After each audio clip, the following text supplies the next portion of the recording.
Hello, ladies and gentlemen. Welcome to the Ringside Roundup, brought to you by the Game Changer Sports Network. Uh-oh, we got an echo going on. There we go. Of course, I am your host, JD. This is my show. We ain't got Jake here to boss us around anymore. Ain't that right, Martin? How are you doing? I'm doing pretty good. How you doing? I'm fine. We ain't got Jake to boss us around. This is a rogue show right now. We're on Tuesday at 9 o'clock instead of our old time of Mondays at 8. This is gonna be the new show time, and this is gonna be the time to catch us here at Ringside Roundup. Of course, you've got I, myself, JD, and the smartest man in the room. And we are going to go ahead and kick it right off. We've got WWE. We had some big announcements from the Dubs, didn't we, Martin? Yes, we did. Elimination Chamber is going to be coming at us, and Drew McIntyre will defend his, we'll just call it the Red World title in the Chamber. And we've got some names already. We've got Jeff Hardy, Randy Orton, Sheamus, AJ Styles, and confusingly, The Miz. Which, I got confused as well. yeah. I mean, if you're Mr. Money in the Bank, why would you even bother being in the Elimination Chamber? Yeah, I figured it'd be like John Morrison or something like that. Yeah, that would make sense. I'm surprised that John Morrison has not been in more singles matches since being back in the WWE. He's been more than this. Yeah, I mean, it's been just tag team. Brian, we appreciate you joining us here on Tuesday nights. I'm liking these Tuesday nights as well. We at this point, we've watched Raw, so we can go ahead and give a little review on what happened on Raw. This is going to be a great change, and I think it's going to be for the better. So thank you for joining us. Really appreciate you stopping by. But yeah, like Morrison is a fantastic wrestler. Let's not get that wrong. There's no way I'm going to hold that against him. But he's just been a tag along for the Miz, which, mind you, the Miz is good too. But I don't want to just watch that. If they're going to be a singles wrestlers, The Miz with Money in the Bank and Morrison maybe going after some lower titles like the U.S. title or the Intercontinental title, that makes sense. Or just the tag team titles. Instead, they've kind of got this weird thing going on with them, and you don't get any of it in the end. And now apparently Angel Garza is a part of them as well. Angel Garza is joining them now too. Oh boy. Yeah, apparently. Oh boy. Yeah, I was confused as well. But yeah. I'm trying to. I thought Morrison would have been great for the chamber because the stuff that he could do in the chamber would have been amazing. Absolutely. Like his parkour background and all the flip stuff he does. Oof, that would have been amazing. I agree. He is so athletic, and he can do some amazing stuff in the chamber. Brian agrees with us. Morrison should have got the spot instead of the Miz.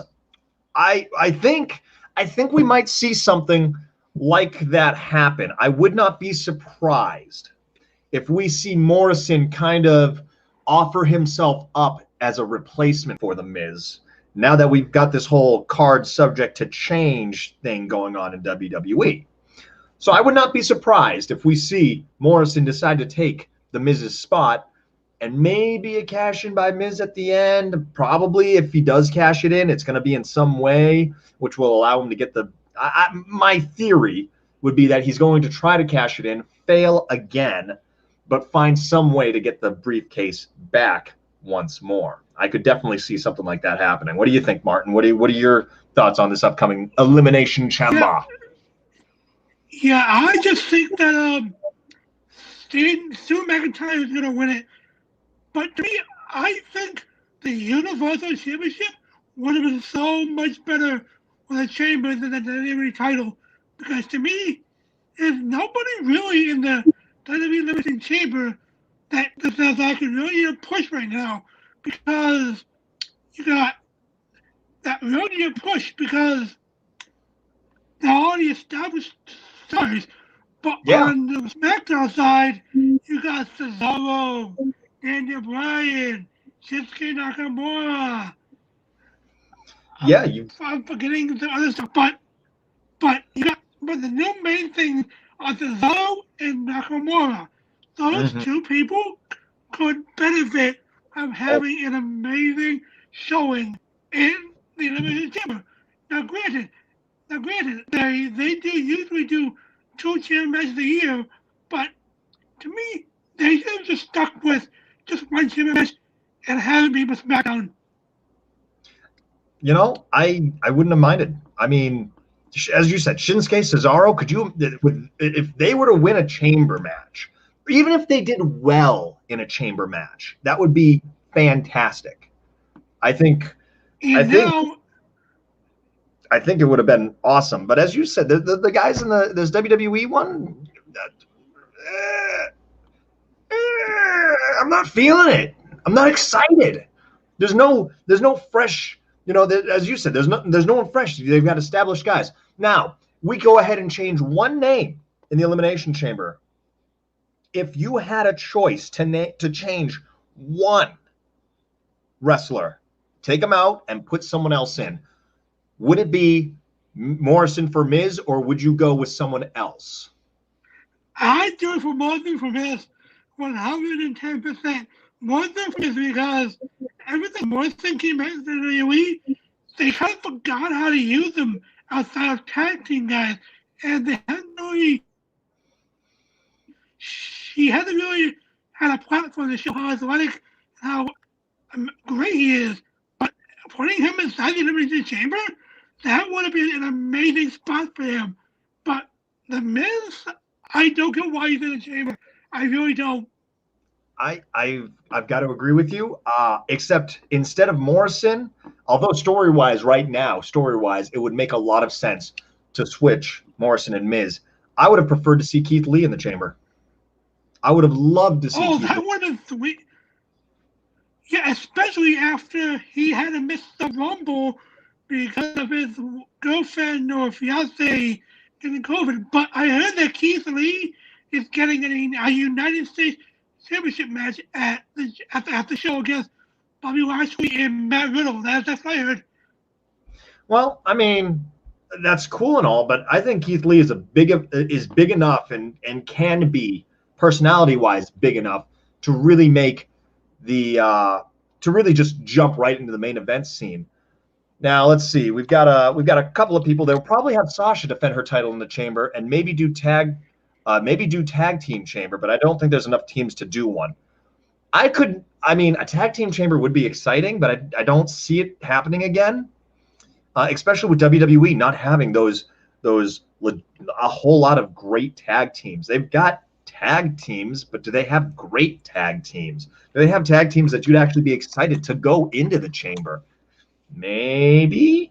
I can definitely see Sasha having to defend, and our friend Daniel also agrees that Sasha will probably be the one defending in the chamber. Which, yeah, I can see it. I can see it easily. The question is, who would she be facing?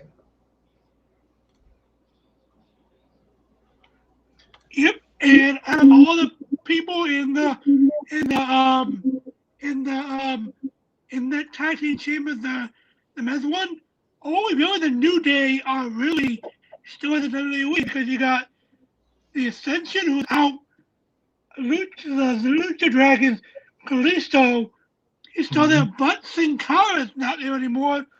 Los Matadors, he's who knows what's up, he's there out. Um, Prime time players, Darren Young's not there anymore. Tyson O'Neill is still there, but he's still sporadically. Right. And Cesaro is still there. But Tyson Kidd had to retire. I mean, yeah, they are short. They're short people when it comes down to it. So I don't. I agree. I don't think we're going to see a tag team elimination chamber.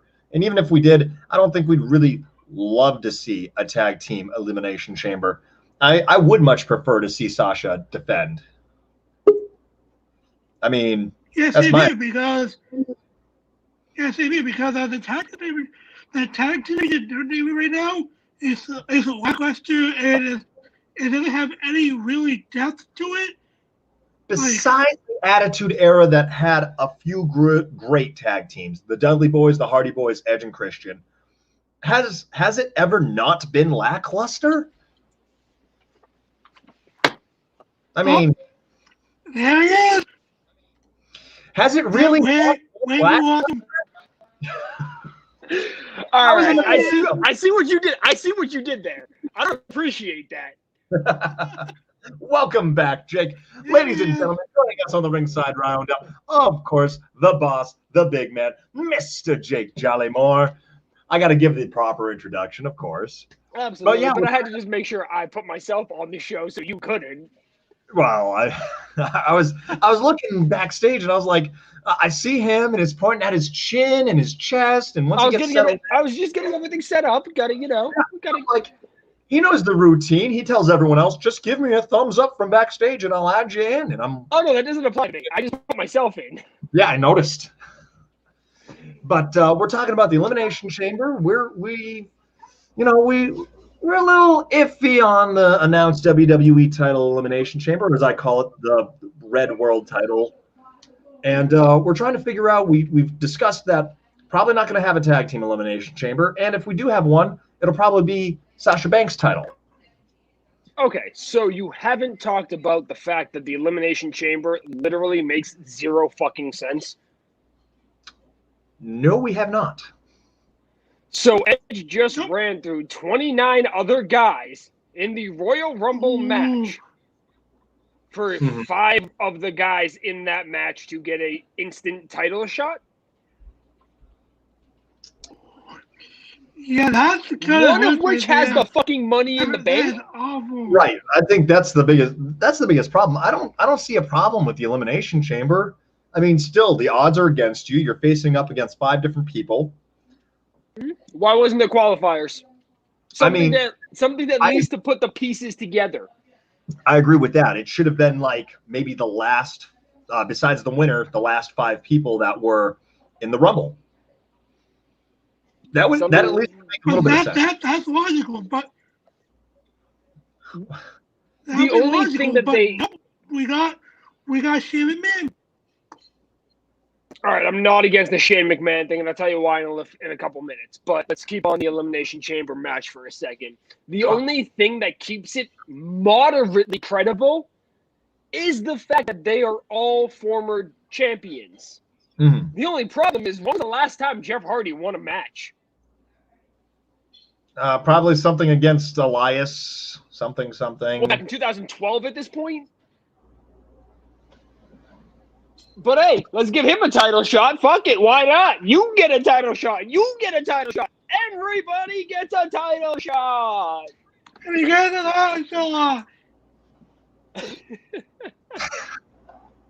Well, as you said,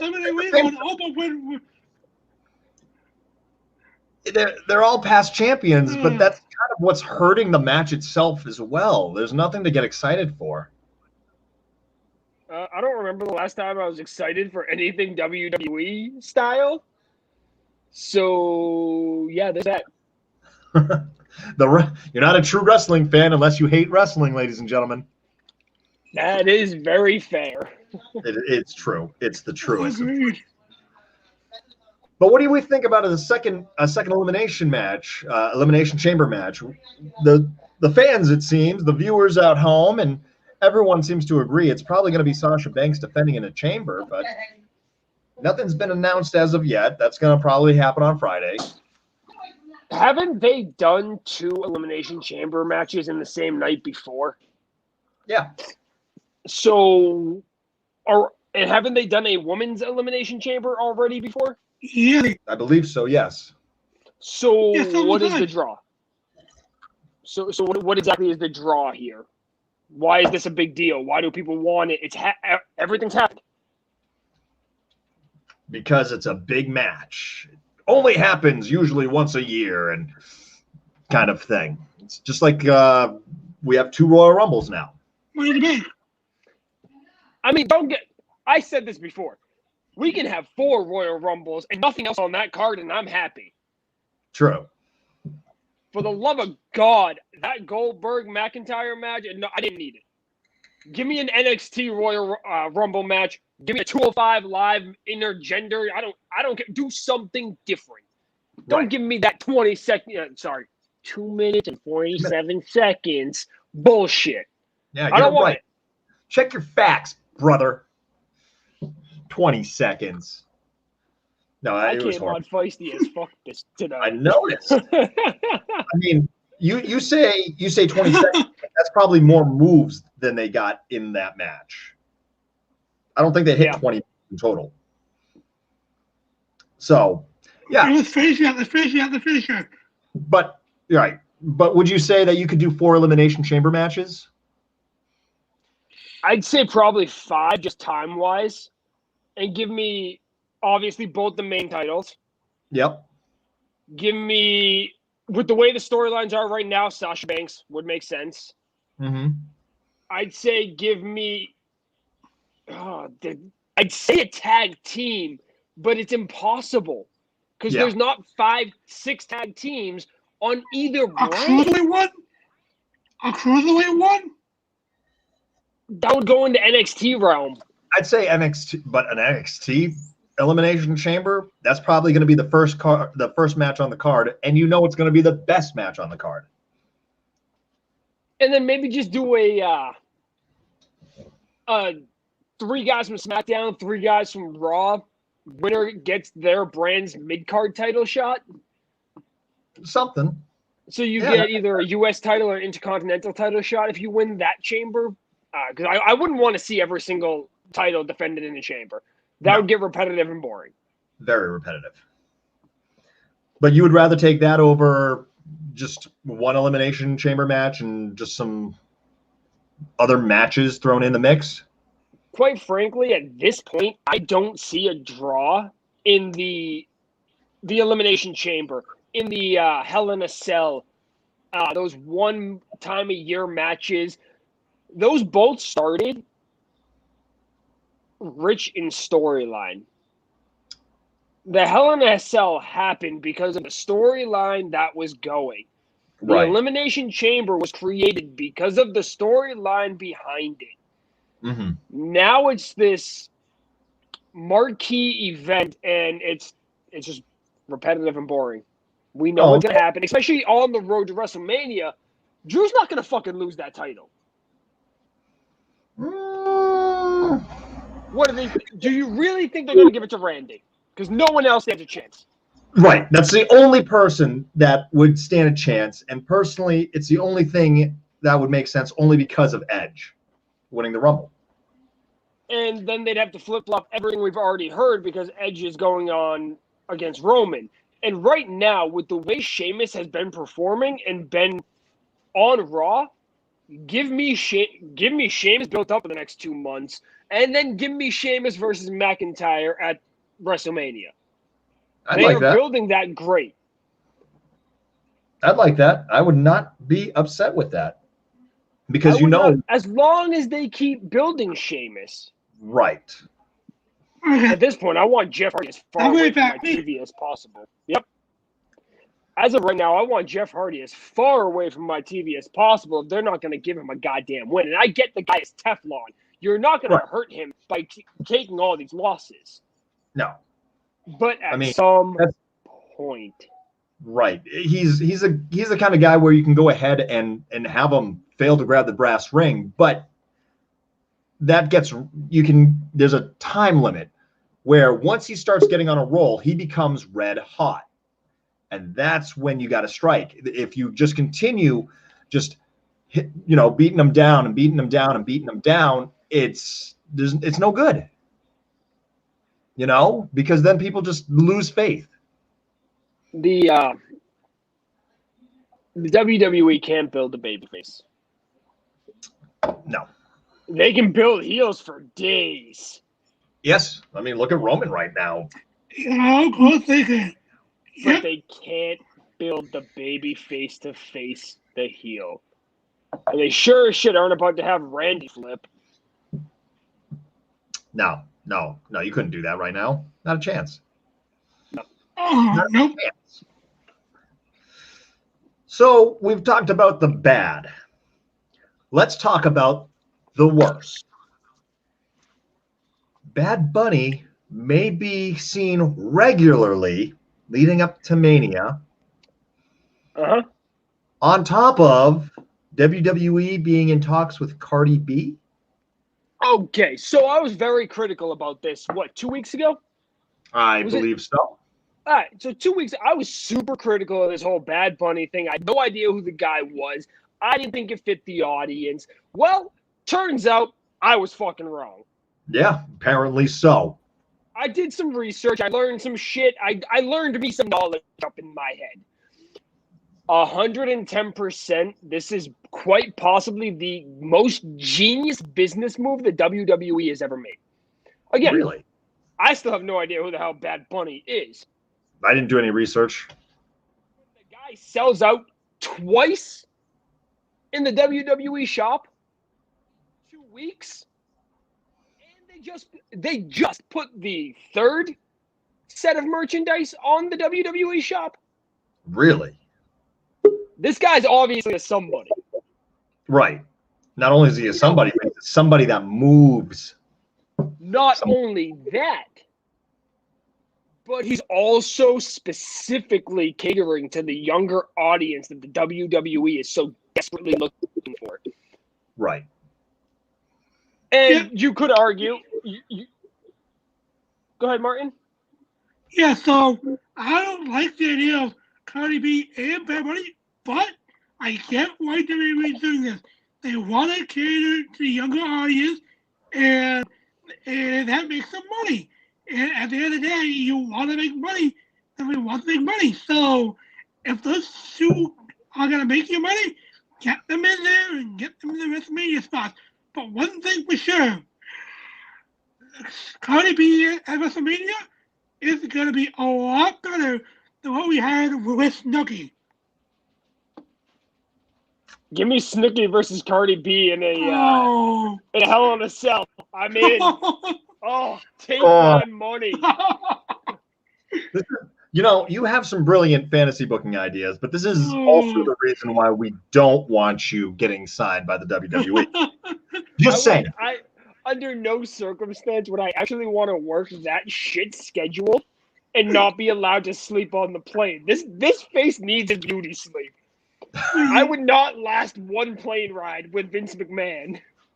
I don't think any of us would. So we're going to have some more celebrities, and the biggest thing is they are definitely catering that to the younger audience.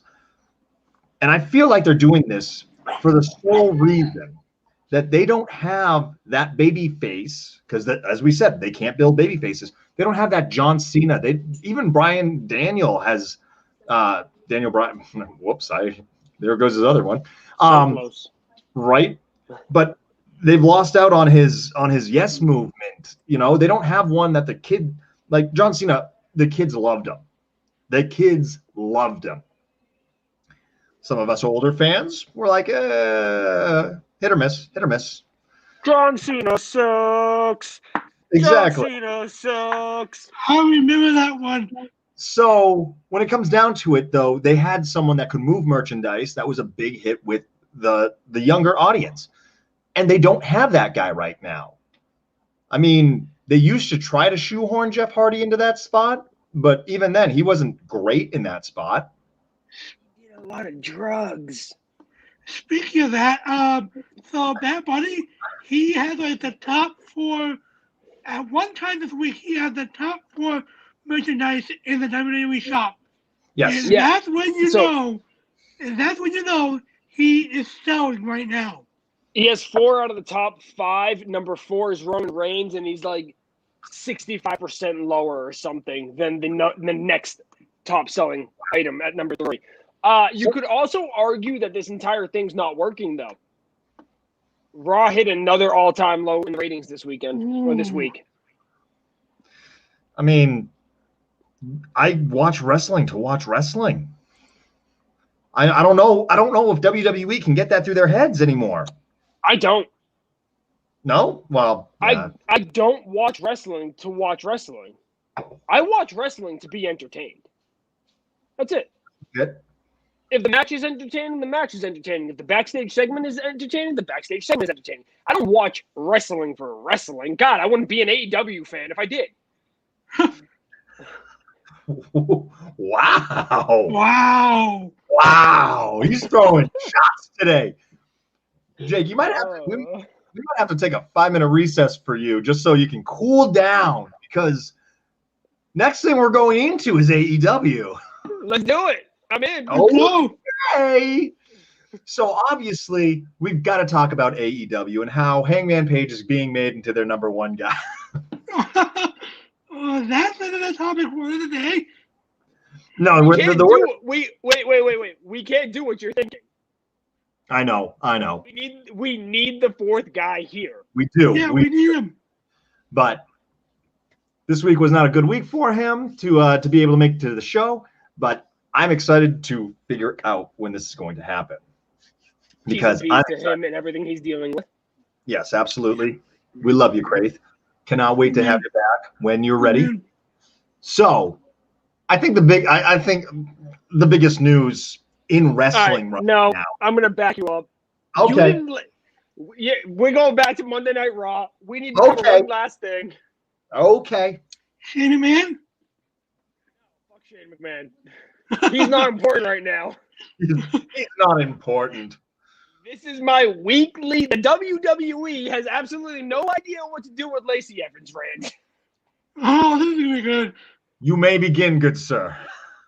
All right. So, that segment on Monday, and I'm specifically watching Monday Night Raw to see what they do with Lacey Evans now.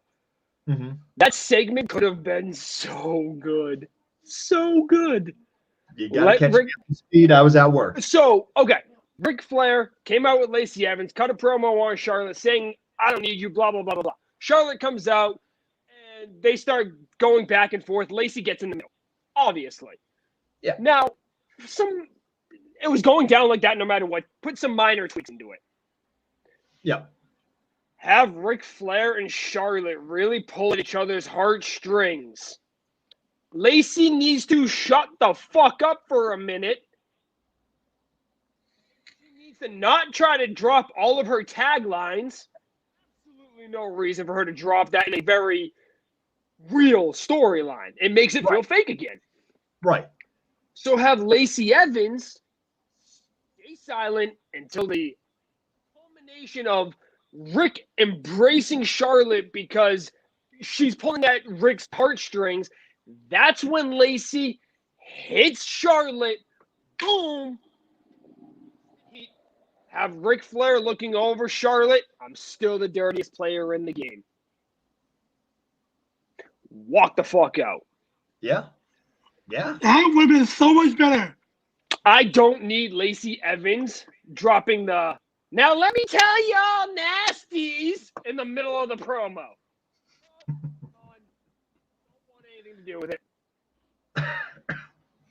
No, I could see that. I could definitely see using, even if Ric Flair took a bump when Lacey hits Charlotte, hits Charlotte, Charlotte falls over, Rick takes the bump, and now Charlotte's over Rick, and then Lacey continues the attack, and then Ric Flair can just pop up and be like, haha, gotcha. To even pull at the heartstrings even more, he fakes an injury or fakes being hurt to get Charlotte. You might even agree with Charlotte that oh my gosh, yeah, because you're worried for him because he's Ric Flair and he's 1,000 years old. And your dad. Yeah, and you hit your dad, and so you could add so much more. There could be a very serious, very good storyline here that it does seem like they're missing. And I gotta agree with you, Jake. I mean, the storyline itself is still fine. I think they kind of insulted our intelligence as fans by having to explain the fact that legitimately they're not fucking. We all knew that. If we have a brain, we all knew that. Right. You didn't have to explain it to us. So, a few minor tweaks, and that could, I mean, any storyline at this point involving Charlotte Flair is probably going to be the best women's storyline on Monday Night Raw. That's not the point, though. Right. A few minor tweaks, and you could really bring Lacey to that next level. And it seems like you're refusing to bring Lacey to that next level. And I've said it how many times on this show? She's fucking money. Yeah. I mean, you've said it a lot. I think they're just. I think the reason they're holding her back is in spite of you. They just want to see you get frustrated. At this point, I'm thinking Vince McMahon himself is watching our show, saying, "You know what? Fuck that kid from New Hampshire that now lives in Wisconsin." Absolutely. He thinks he can book better than I can? Check this out. I can.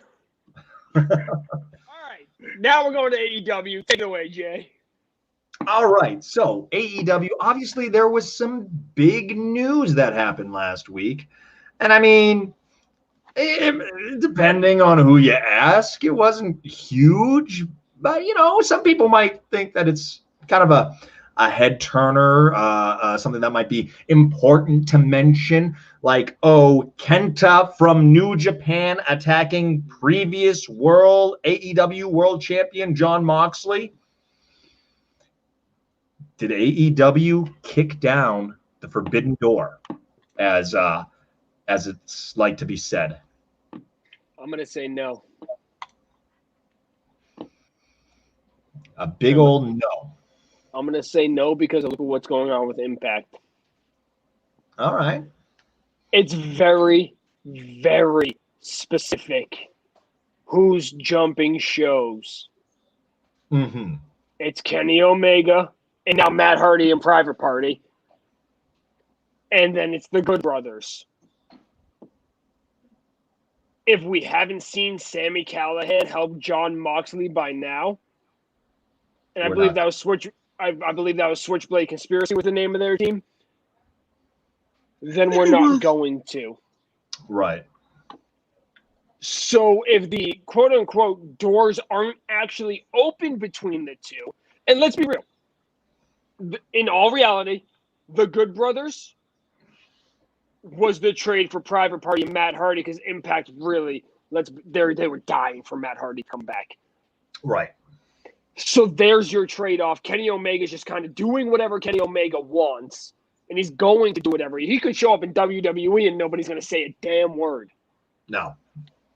So you had your trade-off in the tag teams, and no one else has moved. And there's rumors Lance Archer's going to move over to Impact for some stuff. Again, we'll see, but that's another ex-TNA guy. Right. So are we going to see anybody like, I don't know, there's so many ex-Impact guys in AEW now. Somebody like Hangman Page, just for the sake of, I literally just went through Lucha Brothers, LAX in my head. Then I went to Brian Cage, and I'm like, they're all Impact guys already. Right.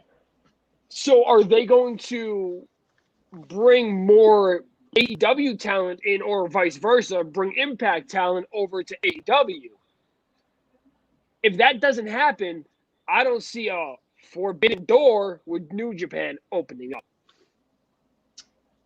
Interesting. Martin, any thoughts? Yeah, I mean, it's interesting that you would think that forbidden door is being open, but to me, I think they only bring in certain people.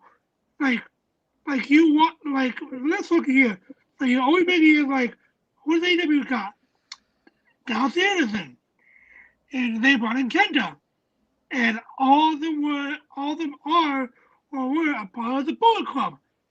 And right now the Bullet Club is in a big storyline in AEW right now. Yeah. And Matt Hardy, yeah, Yep. And Impact needed a tag team. And Matt Hardy is kind of a major now. So, kind of makes sense. But like you said, are they ever going to bring in other guys? I'm not totally sure. But I really want to see Sami Callihan in AEW, but I'm not sure that's going to happen. If the culmination of this is not a Survivor Series traditional 5-on-5, Bullet Club versus Bullet Club, New Japan versus AEW, I ain't interested. Just completely shut out from it, huh? There's nowhere else to go with this. With how much shit Tama Tonga's been talking, Oh yeah. there's I mean, literally nowhere else for them to go. Dark Uno from Dark Order basically asked for LIJ. Yep. Which, all right, that's anything with LIJ personally. You know, they have some of my favorite wrestlers, both Yeah, in okay, I have no idea who that is. You're going to have to explain that one to me. Shingo Takagi, Naito, and Hiromu Takahashi. Got it. Okay. And Sonata, too. So, I was going to say, I know 3 of those 4 names, and one of them because they were in TNA. yeah, so some fantastic talent, really, when it comes down to it. So them taking on the Dark Order in a 5v5 match, I would be down for it. I think this is all culminating to a Bullet Club versus Bullet Club match. That is the only thing that's starting to make sense for me. Jay White has a promo after he comes back saying that it's still the Switchblade era, that this is not some reunion Bullet Club. This is the real Bullet Club. That starts laying some groundwork for me. And again, if we know almost all of these groups, they have the capacity for long-term storytelling. So if they're right now just feeling out the waters, because I mean, Kenta is Bullet Club, and it would make sense that he would go after Jon Moxley because of the title, the U.S. title. So when you're still kind of splashing things in like that, 2 things. okay. Number 1, actually technically 3 things. Number 1, Kenta lives in Orlando. Yes. So he wanted to return home to his home. Made sense that he showed up. Number 2. That's the easiest. That was the easiest explanation to figure it all out. Number 2. Oh, yeah. The biggest, and not a lot of people caught on to this, I noticed, but the biggest telltale of everything was the fact that on AEW, they finally, for the first time this Wednesday, used the words Bullet Club. Makes sense. All right. And number 3, and Jay, you're going to have the answer to this. Isn't the New Japan doing an American New Japan thing right now with the guys stuck in America? Yes, they have. There's MJPW Strong that goes on every Friday, and they're doing their own kind of new beginning tour while Japan is doing theirs as well. So they've got a show that happens. Theoretically, Mm-hmm. all of these guys in the Bullet Club, let's take those guys specifically, could, Yep. I don't know, I'm guessing that's going to be in LA? I believe so, yes. So theoretically, they could all fly to LA, do some New Japan work, pre-tape everything, get everything done, theoretically fly to Florida, show up on, I don't know, a small show called Dynamite, Yep. and then theoretically have a match. Realistically, this has to, quote-unquote, rub both backs. So you're going to get one match, probably Omega versus Switchblade, Yep. at either a New Japan pay-per-view or at the AEW pay-per-view, and then give me the 5-on-5 at the opposite. I don't care which order it happens. Doesn't matter to me. Doesn't matter who has what. I'm buying both of those damn pay-per-views to begin with. Yep. And I just hope to hell I don't have to stay up until 6 a.m. to watch that New Japan pay-per-view. Well, Yeah, that's what's gonna happen most likely if That's this it. is New I'm Japan flying to show. Japan myself, adjusting to the sleep schedule, and watching it live. Good. 2 tickets. I knew that was coming. But yeah, I would say, unlike some people are saying, I don't think the door's been kicked down. I don't think the forbidden door's been kicked down, but I think it's been cracked open to see what they can do. This is like I think I asked it to one of I have the words in my head, but I asked it on one of the other on one of the other shows that we had that with a sport I'm not too familiar. It was either basketball or baseball. I don't recall which one, but I was like, "Hey, how does the three-way trade work? Like, to make sure everyone gets something even?" And it was nicely explained to me. I still don't understand it, but I feel like that's kind of what's going on. It's like, hey, if you let us use them, we're going to let you borrow them, and if Kenta attacks Moxley, Moxley can attack Kenta, and right now it's all that groundwork and the foundation being laid to see how well they all are actually willing to work with each other before they go into something as big as a Bullet Club versus Bullet Club, or LIJ taking on Dark Order, or Switchblade Conspiracy taking on Jay White as the Switchblade and whoever he chooses to be his partner, like Evil or something. I don't know. Actually, that would be a really cool match. No one's talking about the Golden Lovers. No one's talking about the Golden Lovers. That's nice and hush hush, but they're both world champions at the moment. Yeah, that's why I'm bringing them up. Yeah, and that's the thing. That's kind of the beauty of that one story, is it's always been kind of below surface level, but it's always there. So I don't know. That could be interesting. I'm just saying, I feel like you could have put on that New Japan Blitz banner below and like stolen a little bit of the credit and spotlight here. There's no reason. This is the door. It's flapping right now. It's flapping. Well, you know what? Here. I'll do you one better. There you go. See, there you go. There you go. There we go. You get a little bit of your credit for the New Japan Blitz. We'll just flip back and forth. That's gonna take a lot of work, my friend. Yeah. But that's the whole thing, though. Right now, we've got some interesting stories going on in the wrestling world as a whole that is leading up to potentially some nice mix-up, which, I mean, when you had the Monday Night Wars, that was the peak of wrestling. When you had, all right, the Invasion era and everything like that could have been handled a bit differently and probably a lot better. But it wasn't. Now we have something that could actually work with separate companies actually working together rather than being at war with each other. So we can't really just dictate it under, this is the AEW segment or this is the New Japan Blitz, especially if they're actually working together. Or is this all just a one-off to get us talking about something that's never going to happen? I mean, is it possible? 100%. As Adam Pearce, hard subject to change. I think it's already too deep for that to be the case, though. Yeah, I think everyone would be going all in to try to make sure this works. The second AEW got permission to physically say Bullet Club is when everything changed. Yeah. You don't just let them drop one of your trademark names. That doesn't happen. Right. And for it to happen, as I said, after a Jay White segment where he says, this isn't just some reunion, this is my time. This is the real Bullet Club. Now they get to say Bullet Club. This, again, I don't know what this is going to equate out to. Whether it could not equate for 2 years.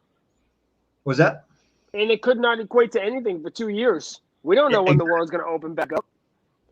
So this could be something that they just have playing in the background, something that gets us talking, us people, wrestling fans. I'll put into quotes depending on whether we're loving or hating wrestling that week.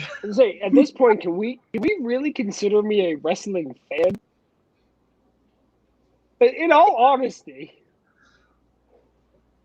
I mean, who knows? I got guys. I talk to guys that continue to. Oh yeah, I'm a wrestling fan. I'm like, oh yeah, really? And these are coworkers of mine. They're like, Chief J Strongbow, and I'm like, no, not anymore. You're about 30 years too late. give or take. Yeah, maybe 40 at this point. Yeah. But yeah, I mean, if we want to get into the New Japan Blitz, once again, Jay White saying that no, this Bullet Club's not a reunion. This is the new Bullet Club. This has been his Bullet Club. This is well, that's rude.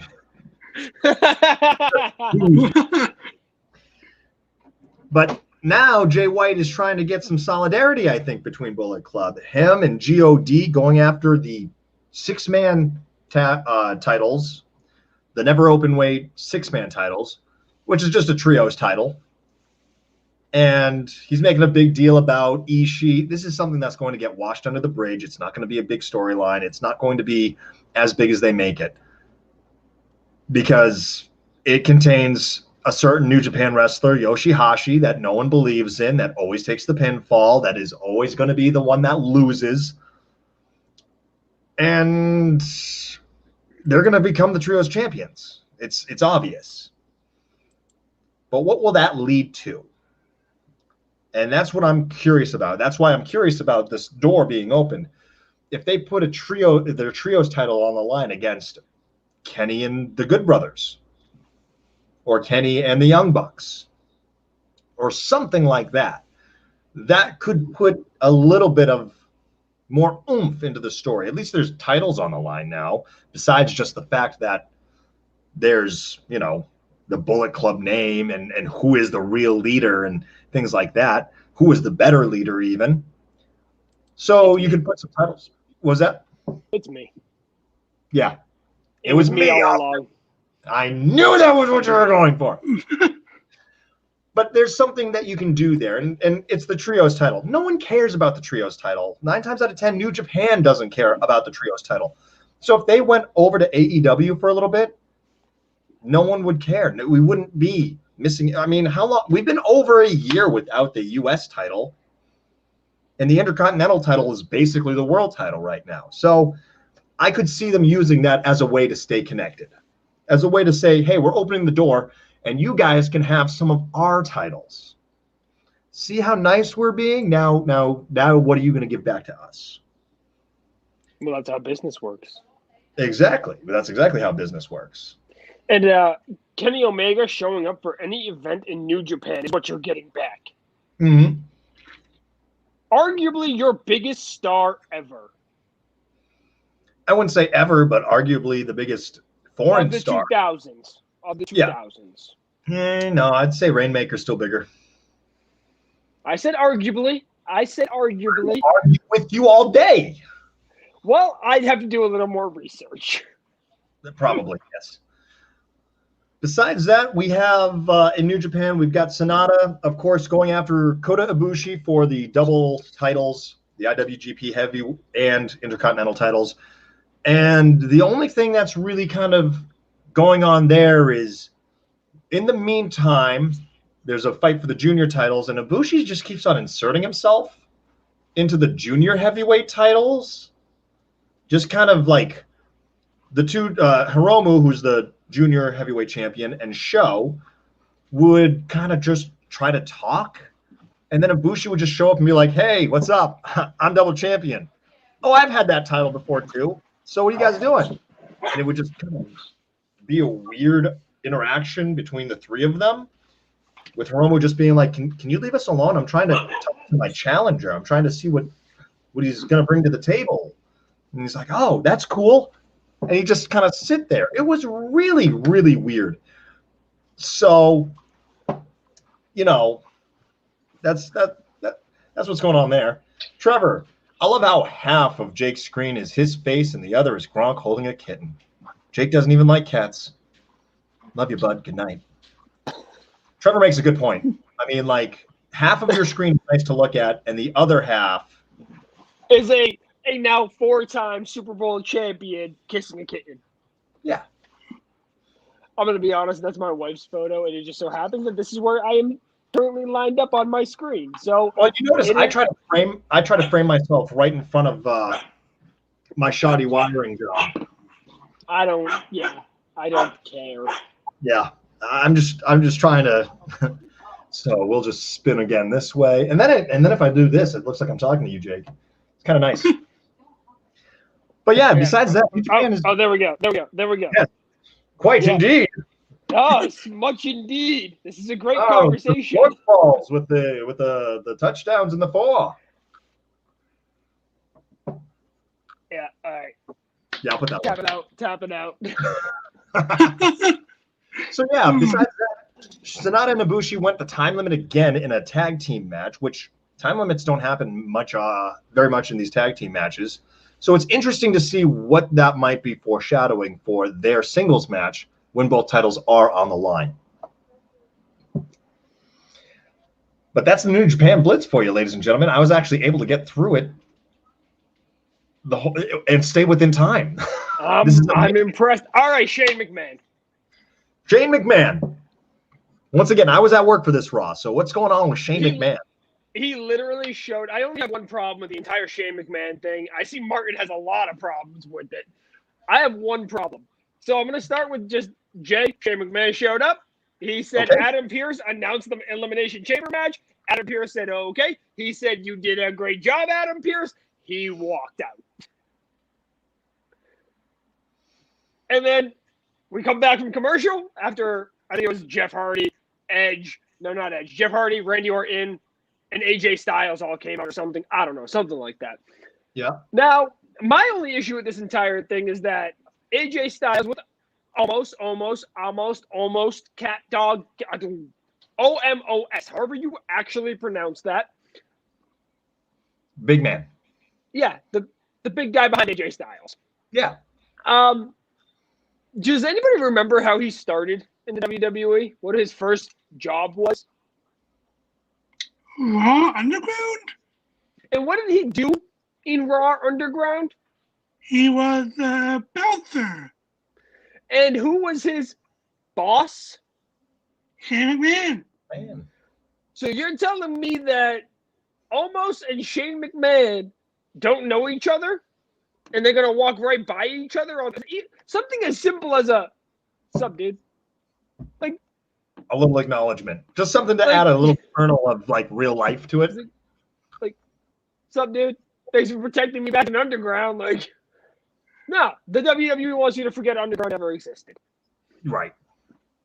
So that was my only problem with Shane being there. I think it's going to end up leading to something much bigger. Probably. Martin, I can see you're keeping yourself contained for us, but yeah, so I don't get the point of Shane McMahon coming out, but the only reason I can think of that makes sense is Paul Heyman talking smack that he wants Adam Pearce fired, and if this leads into that storyline, I'm in for it. But if not, then it doesn't really make any sense to me. What about the exact opposite, Martin? What if Adam Pearce becomes the new GM of either show? Of either show. That now that would be interesting. Now, if you give Adam Pearce one of the shows, you gotta give a general manager. You gotta get somebody else, the general manager, to the other show. Because to me, you got really. No. You really think Adam Pearce can run both shows as general manager? No, I did not say that. No, Adam Pearce as the general manager of SmackDown, just because it fits with the storyline, and that's it. You don't need a Raw general manager because if you want to play that game, everybody knows Vince runs Raw. Right. Yeah. So you don't have to name anybody. Yeah, now I get what you're saying.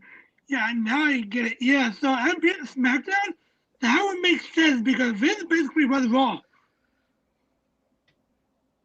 So, what I'm drawing from this conclusion Oh boy. going on what has been said tonight, Shane McMahon shows up on Raw and causes it to have its lowest ratings ever.